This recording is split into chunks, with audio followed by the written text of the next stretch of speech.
வணக்கம். டெட்டில் கேட்ட இம்பார்ட்டண்டான கொஸ்டினை தான் நம்ம பார்க்க போகிறோங்க. உங்களுக்கு பிடிச்சிருந்துச்சி அப்படின்னாக்கா லைக் பண்ணுங்கள், கமெண்ட் பண்ணுங்கள், சப்ஸ்கிரைப் பண்ணுங்கள்.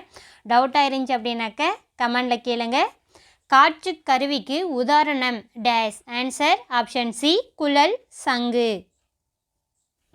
பாருங்கள், இசைக்கருவிகளின் வகைகள். இசைக்கருவிகள் தோல்கருவி, நரம்பு கருவி, காற்றுக்கருவி, கஞ்சக்கருவி என 4 வகைப்படும்.